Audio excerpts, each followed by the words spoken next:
On va enchaîner avec un discours un peu spécial de notre ami Pierre Albouy. Vous savez que Cyrano a mauvaise presse en 2012 parce que Gérard Depardieu s'est fait remarquer pour des raisons extra-cinématographiques. Néanmoins, Pierre, qui est banquier, qui était à New York, qui est revenu en France, qui aurait pu rester et se contenter d'être un simple banquier, est également comédien et il va nous déclamer une ode à la France, reprenant son parcours façon Cyrano.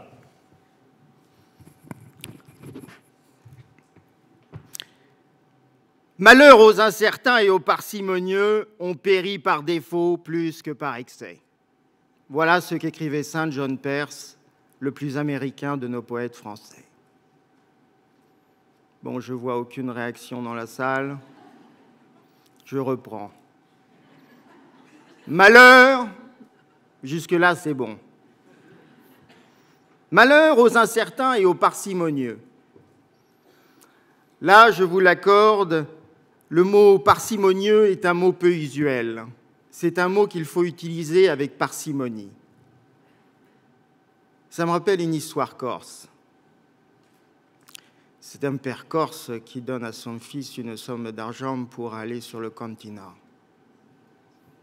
Le fils de dire à son père « Merci papa, je le dépenserai avec parcimonie et à bon escient. » Le père de lui répondre « Avec parcimonie, tu peux, c'est quelqu'un de chez nous. Avec bon escient, méfie-toi. » On périt par défaut, c'est-à-dire en n'osant pas.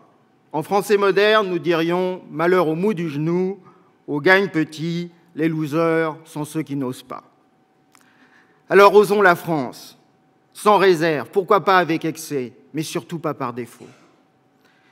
Osons la France, nous aimons sa langue, son histoire, notre littérature, notre culture et notre théâtre. Que serait la France sans Racine, sans Molière, sans Corneille, sans Marivaux, sans Rostand? Ah oui, Cyrano. En ce qui me concerne, je ne peux concevoir ma vie sans le théâtre. J'étais plutôt bon élève, je suis devenu banquier. Si j'avais été un cancre, j'aurais sans doute tenté ma chance sur les planches. Ça ne veut pas dire que tous les comédiens sont des cancres. Il y en a, mais des banquiers aussi.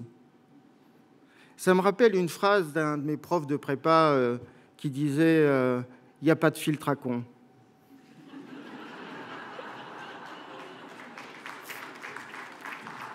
Enfin, peut-être me croiserait-on aujourd'hui plus souvent du côté d'Avignon que de Wall Street, où j'ai passé 15 ans de ma vie, mais je n'ai jamais abandonné le théâtre, loin s'en faut, et le théâtre fait partie de ma vie, de ma culture, de ma façon de travailler.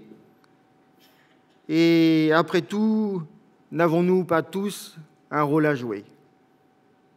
Osons la France. En France, disait André Frossard, tout revers à sa médaille. Phrase qu'il faut méditer dans ces temps plutôt médiocres. La France, mère des arts, des armes et des lois. Cette France, disait De Gaulle, qui ne peut être la France sans la grandeur. Merci.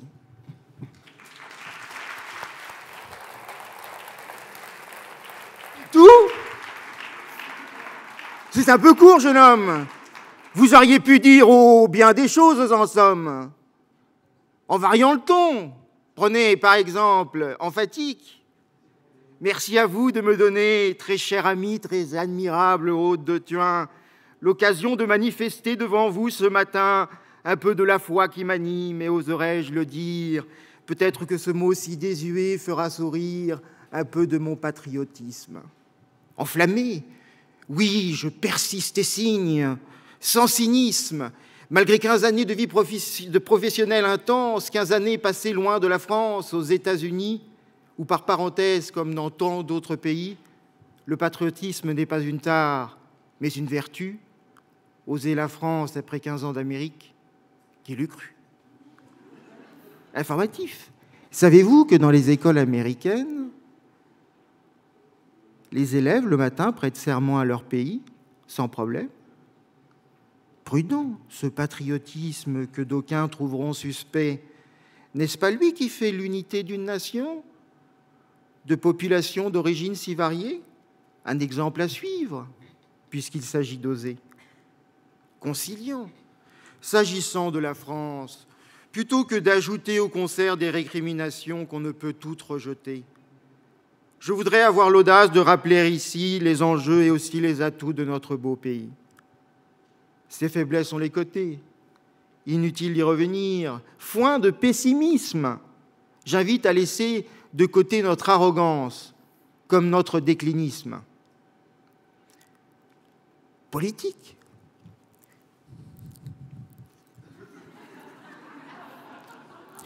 Nous attendons trop de l'État. Des hommes politiques, des autres en général. Mais c'est nous, Français, notre faiblesse principale. Notre façon de penser, d'agir, de vivre ensemble. Voilà ce qui ne va pas. Nous sommes ce que nous faisons de nous-mêmes. C'est là notre seul et grand problème. Précis. Oser la France se résume à 4 impératifs. L'impératif de rétablir les comptes publics, c'est la priorité, quel qu'en soit le tarif. L'impératif de justice sociale, l'impératif de vérité, qui ferait du bien à notre monde politique, et l'impératif de compétitivité. Ça fait 4, j'ai bien compté. Notre démocratie est hélas intoxiquée par la démagogie, comme celle des États-Unis est intoxiquée par les lobbies. Qu'ils soient de droite ou de gauche, le populisme et ses mensonges semblent partout l'emporter et nous rongent. Je le disais, impératif de vérité, oser la France, c'est oser parler vrai. Solidaire, impératif, je le disais, de justice sociale. Distribuer plus que nous avons est un tort, c'est un mal. Une tromperie, un vol des générations futures. La solidarité est une nécessité, c'est certain, c'est bien sûr, mais qu'elle profite à ceux qui en ont besoin. Oser la France, c'est oser voir plus loin. Pragmatique. La compétitivité n'est pas un slogan. C'est une nécessité pour tous, pas de faux fuyants. Nos entreprises sont notre richesse, un trésor national qui doit être traité comme tel. C'est l'intérêt général. Leur bonne santé n'est pas un plus, elle est indispensable. Oser la France, c'est être responsable. Toulousain. Le déséquilibre des comptes publics a depuis longtemps submergé les digues de la raison. Le sujet est enfin à la mode, c'est vrai, c'est chic, mais il reste tant à faire et peu de temps, putain con. Professoral, quels sont les atouts de la France face à ces défis? Prenez des notes, je ramasserai les copies. En France, la géographie est magnifique. Au carrefour des grands flux européens, de l'Amérique et de l'Asie, nous sommes à mi-chemin. La prometteuse Afrique est à portée de main. Notre littoral est ouvert aux grandes routes maritimes. Alors, vous allez dire, en France, on se la pète, mais on est quand même la 6e puissance de la planète. On est 5e exportateur dans le monde, c'est pas mal. 2e ou 3e pays d'accueil pour les multinationales. 4e pour les services. 3e pour l'agriculture. Oser la France, c'est croire en son futur. Convaincu, la France est belle. Son art de vivre unique. Elle attire les touristes, les investisseurs, bref le fric. Paris est la capitale au monde la plus visitée. Et la France, on le sait, fait beaucoup de bébés. Qui peut nier qu'une belle démographie est le meilleur garant de l'avenir d'un pays?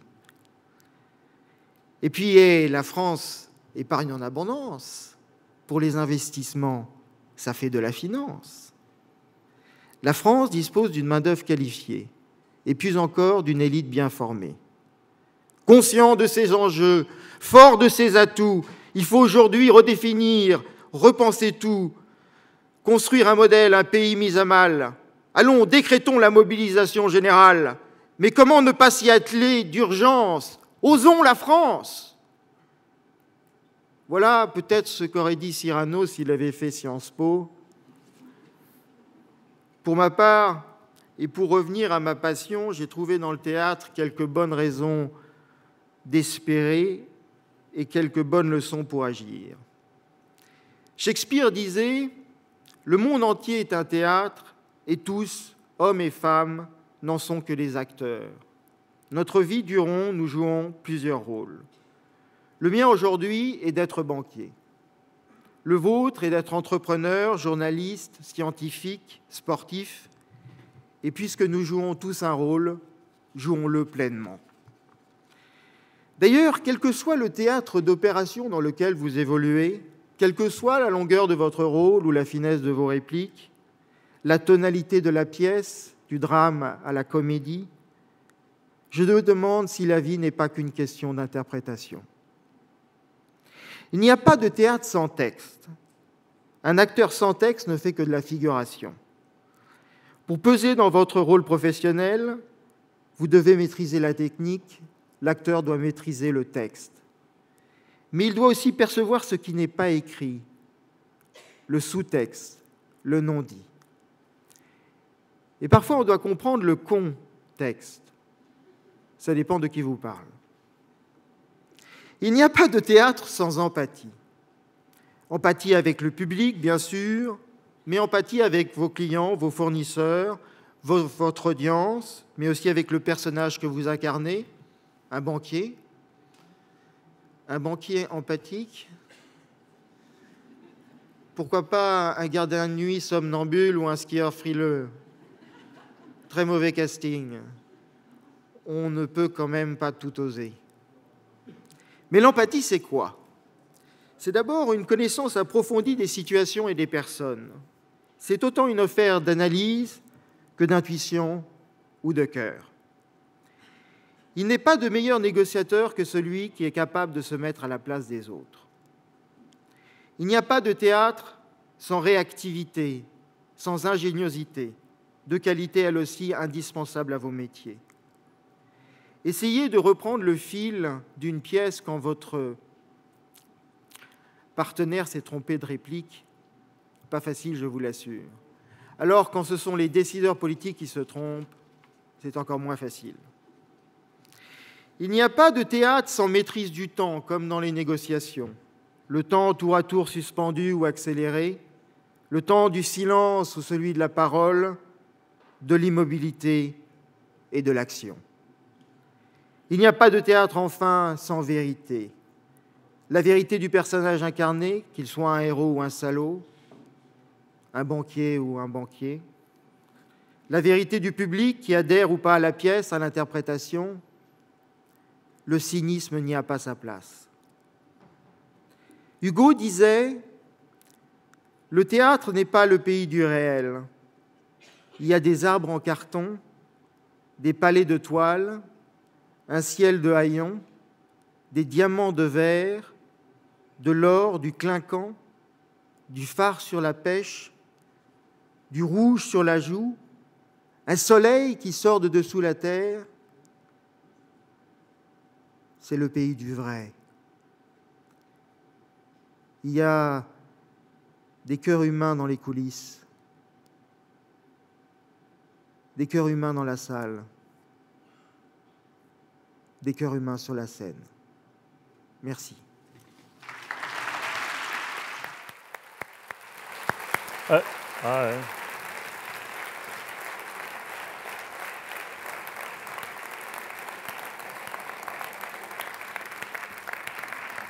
Je voudrais dire quelque chose parce qu'un jour j'ai lu un papier sur Pierre. Donc, je me suis dit qu'il ferait un très bon speaker pour Osons la France.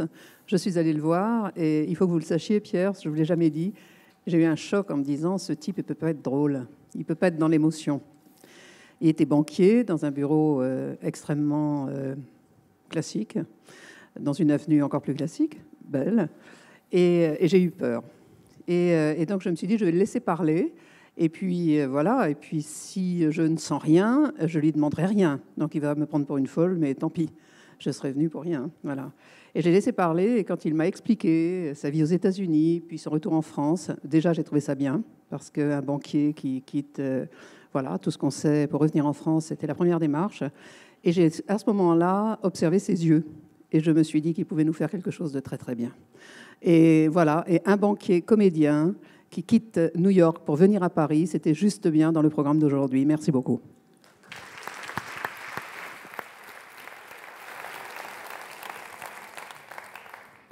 Merci infiniment.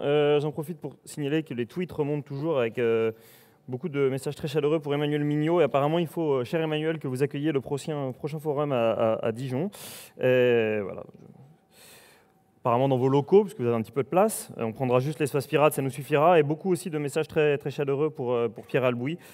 Pierre Albouy, banquier, comédien, c'est un rock, c'est un pic, que dis-je, c'est notre dépendance sur l'État qui nous retient. Et puis puisqu'il est redescendu, on ne peut pas lui poser la question, mais comment concilier ces deux métiers? Ils sont tellement opposés. Et donc là, j'essayais de répondre rapidement en me disant qu'au fond, les banquiers, ce ne sont jamais que des bourgeois gentilshommes qui jouent aux malades imaginaires pour mieux être avares et excluent les femmes savantes, ce qui nous expliquera François Pérol ce soir en nous expliquant comment est-ce qu'évidemment, il compte les intégrer. Oui, mais on ne vous entend pas au micro, Aude. Pierre travaille ses spectacles avec sa femme. Ah. C'est important de le savoir. Et il travaille ça le soir et avec les enfants également. Nos compliments à madame, donc. Et un grand bravo, cher Pierre.